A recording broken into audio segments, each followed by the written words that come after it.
Et monsieur là-bas, qu'est-ce que tu penses de ce projet? Le projet, c'est une belle initiative. Ah bon?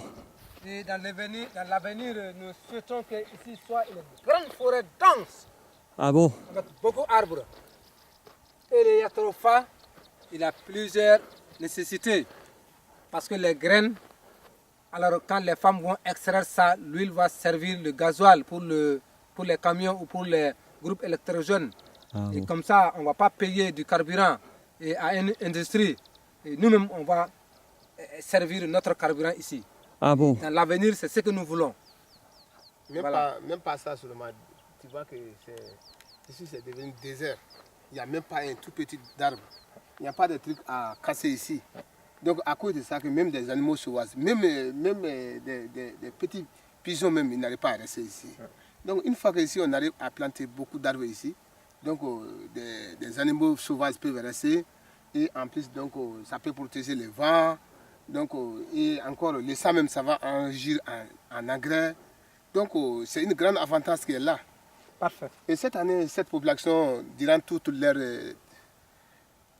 séjour ici, ils ont travaillé. Et beaucoup de jeunes n'ont pas aventuré. Donc, grâce à ce projet, donc, déjà l'avantage de la population à vie. Vraiment, nous souhaitons vraiment bon courage à cette ONG pour que ça soit en avant. C'est vraiment de la réalité, hein, parce que quand nous retournons vers une zone verte, où la verdure qu'on avait déjà perdue pendant longtemps, et dans le passé, c'est clair, nous on n'a pas vu ça, mais ici il y avait beaucoup d'arbres. Alors, la sécheresse a fait que... Toi, tu as vu, il y avait beaucoup. Bon, en tout cas, à notre petit il y avait tous sortes d'animaux sauvages voilà, qui vivaient ici. Les pintades, beaucoup les ici, biges, les lapins, des lapins. beaucoup de choses qui étaient là. Et comme on appelle le varan, Ouais. tout ça était là. Mais maintenant, aujourd'hui, même pas de souris. Rien. Même pas de touristes? Même pas de souris, les souris. Oh, les touristes. Ok, oui. Même pas de souris. Ouais. Et ce qui veut dire que c'est parce qu'il n'y a pas d'arbres. Ah ouais. Et si vraiment que nous arrivons à ici planter quelques pieds d'arbres, alors vraiment nous serons bénis même par la terre. Hein. Ah, bien sûr, Hein? bien sûr. Et ça prend peut-être 2, 3 ou 4 ans, mais on va voir. Hein. Oui, même jusqu'à 10 ans, c'est que quand on a un bon résultat, c'est l'important. Peut-être qu'on va se fatiguer, on va vous fatiguer à vous prendre de l'argent, bien sûr, mais quand même, ça ne serait pas une peine perdue. Parce que celui qui va planter un arbre, ma foi, c'est un symbole qu'il laisse dans la terre. Ah ouais. Parce que l'arbre va toujours résister et on va dire que telle personne a planté cet arbre. Ouais. Et moi, je ne connais pas mon père, mais mon père a planté un arbre dans notre famille et je vois cet arbre. Quand je vois, je vais dire, ah, je n'ai pas vu mon père, mais voilà l'arbre qu'il a laissé. Et ça, c'est important. Ça ne va jamais finir. Ouais, Voilà. je prends l'exemple aussi le manguier de mon grand-père qui est en haut là-bas. Là. Donc, en venant de Bangla, il est venu avec un peu de mangue, il a planté. Et aujourd'hui, depuis notre père à nos jours aujourd'hui, donc on est en train de manger une fois et ça souvient des besoins de la famille avec l'arbre-là. Donc déjà ça c'est très important. C'est pour ça que nos parents ont demandé de nous, chaque personne doit planter un arbre avant de quitter dans le monde. Mais je pense aussi que c'est très bien, c'est beaucoup de villages qui contribuent à ce projet. Ouais, C'est pas seulement pour un village, c'est clair, c'est pour une partie de la région ici. Hein. Bien sûr, pour faire ces travaux-là, il y a tous ces villages qui sont participés.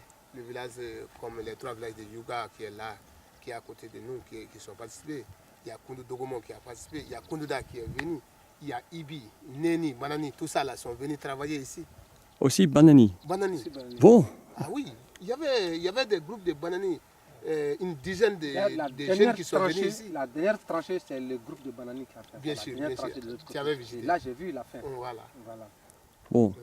Ça donne aussi l'énergie pour un grand terrain, aussi pour beaucoup de villages de voir. Ouais. Peut-être si ça marche, c'est aussi une idée pour l'année prochaine. Et l'année prochaine, chaque année, un terrain comme ça, c'était énorme. Hein? Déjà, nous avons des problèmes avec...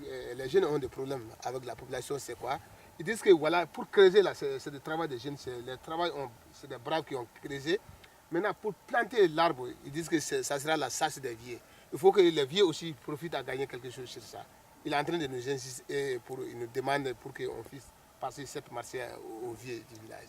Ok. Sinon, il y a une chose même, je dirais même vraiment importante, parce que quand je vois aujourd'hui le cas de l'érosion, qui est en train de faire transporter presque une grande partie du sable vers la direction de la falaise. Et Oui, qui il faut dire que couvre la dune a avancé notre champ de culture. Voilà, c'est ce que je veux dire. Oui. Donc ça commence à couvrir les champs fertiles. Et finalement, on n'aura même pas de champs où cultiver si jamais on ne lutte pas contre l'érosion. Et qu'est-ce qui peut empêcher? C'est les arbres. Ouais. Donc il faut qu'on trouve, il faut qu'on fasse tout moins pour vraiment ramener une situation de désert vert ici. Sinon, ben, un jour, ben, on n'aura même pas les champs à cultiver. Et voilà que plus loin que ça, toute la terre s'est rongée par l'eau. Et le sable a couvert les champs cultivables. Et finalement, on n'aura même pas les champs à cultiver. Et ça ne va pas. Et ici, la base de la cuisine, il n'y a pas de gaz, il n'y a pas de charbon, il n'y a rien. Donc c'est le bois qu'on utilise. Et si encore nos femmes vont encore revenir ramasser les petits arbustes pour brûler pour la cuisine, ben, finalement, on va regarder quoi? Monsieur le Président a dit, donc, je pense que je vous ai déjà dit ça, ces problèmes-là. Donc il y avait le projet Joliba qui avait fait 1 hectare ou 2 hectares en face de nous là-bas. Là. Donc ils ont fait une fixation de dîmes. Et c'est une réussite totale. Et maintenant, donc vraiment, vous aussi, si avec vos partenaires, et que si vous arrivez à faire ce même travail, et que vous arrivez à faire une fixation de dîmes pour les champs à cultiver, vous serez sollicité vraiment par la production. Ça, j'ai l'habitude de vous